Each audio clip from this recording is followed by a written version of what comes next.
देखिए, हर चुनाव का नतीजा सिर्फ एक जीत या हार नहीं होता। ये जनता का दिया हुआ एक संदेश होता है।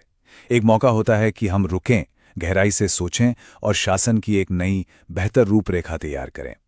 आज हम 2023 के चलफिल्ला विधानसभा चुनाव के नतीजों का विश्लेषण करेंगे। हमारा मकसद हार को सिर्फ आंकड़ों में देखना नहीं, बल्कि उसे शासन के एक सबक में बदलना है। आज हमारी नजर मिजोरम के चलफिला निर्वाचन क्षेत्र पर है। यह सिर्फ एक जमीन का टुकड़ा नहीं है, ये लोगों की उम्मीदों का, उनकी जरूरतों का और उनकी आवाज का प्रतीक है। 2023 में यहां के लोगों ने जो फैसला दिया, वो इस इलाके के भविष्य के लिए एक बहुत ही अहम मोड़ है। हर कहानी की एक शुरुआत होती है। इस पूरे विश्लेषण की कहानी आप कह सकते हैं इस एक नंबर से शुरू होती है, -1833। ये सिर्फ हार का अंतर नहीं है, ये वो 1833 आवाजें हैं जिन्होंने बदलाव की तरफ इशारा किया। यही वो नंबर है जो हमें बताता है कि कहां कमी रह गई और कहां दोबारा विश्वास बनाने का काम शुरू करना है। तो इस विश्लेषण का हमारा सफर 5 पड़ावों से गुजरेगा। सबसे पहले हम जनादेश को आंकड़ों की जबानी समझेंगे। फिर हम जमीन की आवाज को सुनेंगे, मतलब वोटर्स की शिकायतें क्या थीं। इसके बाद बदलते हुए राजनीतिक माहौल को डिकोड करेंगे, नतीजों के असली कारणों की पड़ताल करेंगे और आखिर में शासन के लिए एक ठोस ब्लूप्रिंट पेश करेंगे। ये एक सफर है बीमारी के लक्षण समझने से लेकर उसके इलाज तक का। तो चलिए सबसे पहले लक्षण को ही समझते हैं। आइए 2023 के चुनाव के जो मुख्य नतीजे हैं उनकी जांच करें और देखें कि ये आंकड़े असल में हमें क्या बता रहे हैं। अब ये जो 1833 वोटों का फासला है, इसे सिर्फ एक नंबर की तरह मत देखिए। असल में ये करीब 12% का गैप है। ज़ोरम पीपल्स मूवमेंट यानी ZPM ने 43.3% वोट लेकर एक बहुत ही साफ जीत हासिल की, जबकि मिजो नेशनल फ्रंट MNF को 31.3% वोट मिले। ये कोई मामूली बढ़त नहीं थी, ये एक स्पष्ट जनादेश था। और कहानी में एक और दिलचस्प मोड़ ये आंकड़ा लाता है। जहां 2018 में लगभग 82% लोगों ने वोट डाला था, वहीं 2023 में यह आंकड़ा गिरकर 76.2% पर आ गया। वोटिंग में ये बड़ी गिरावट या तो वोटर्स के उदासीनता की तरफ इशारा करती है, या शायद जो विकल्प सामने थे उनसे एक तरह का मोहभंग।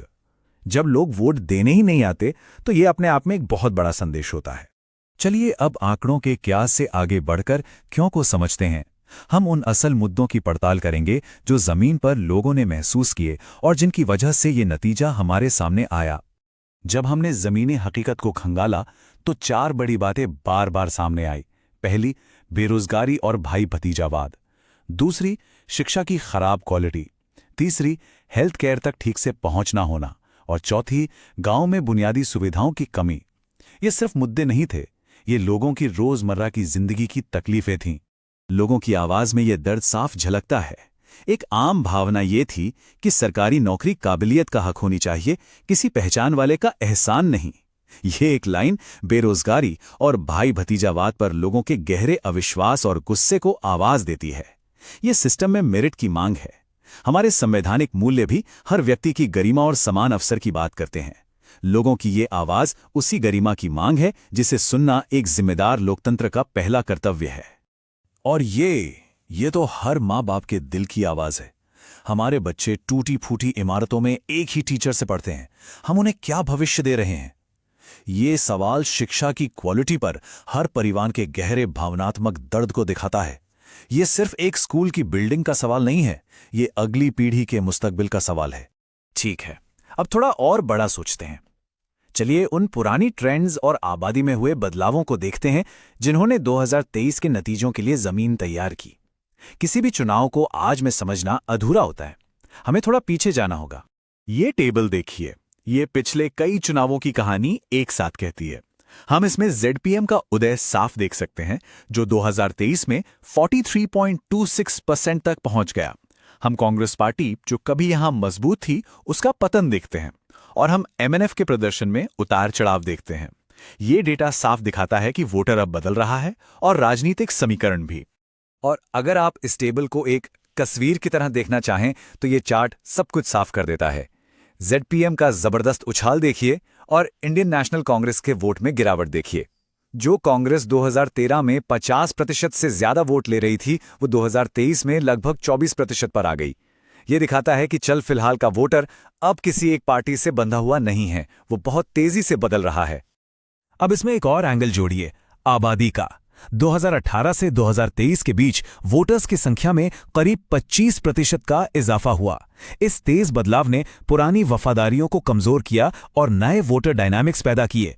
इसका सीधा मतलब है कि अब वोटर्स तक पहुंचने के लिए एक ताजा और नए नजरिए की जरूरत है।